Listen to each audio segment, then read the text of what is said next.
Presidente da República José Ramos Horta lança serviço moradores FON Hamutuk Tolonolo Racing Lima, onde troca morador reforma Sira, também razão saúde no idade.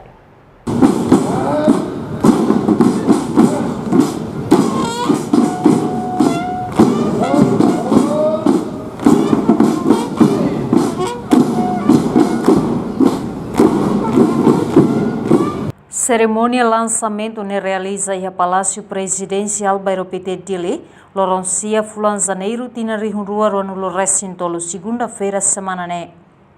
Presidente da República José Ramos Horta e ne discurso hateteng. Tradição moradores ne, hahukeres e ne primeiro mandato presidencial e hatina rihunrua hitu, to rihunrua sanulo recinrua. Honu ne Presidente da República Rasik, hakarak promove tang e segundo mandato ne. Cerimônia simples, cerimônia ida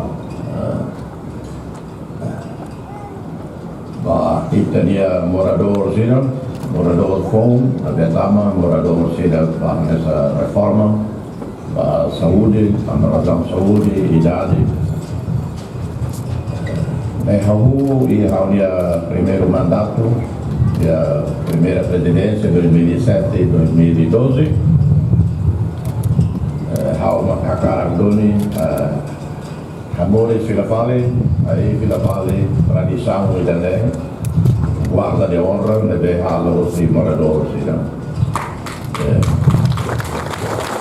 Entretanto, Pedro Ataide, coordenador fundador Lienain Moradores, para jornalista Sira Hateteng, presença moradores FON Hamutuk Tolonolo Racing Lima, laos força política, mas bem a decisão do Presidente da República José Ramos Horta.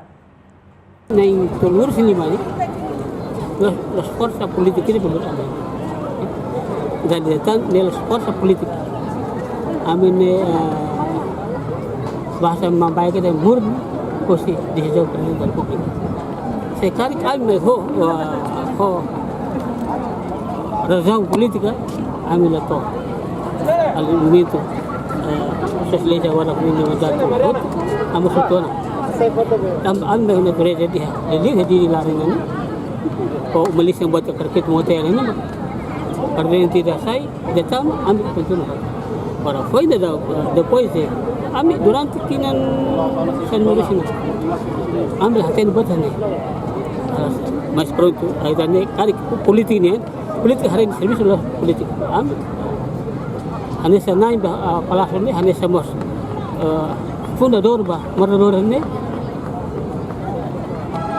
lebih horas sih harus kumpai hanya ketua serene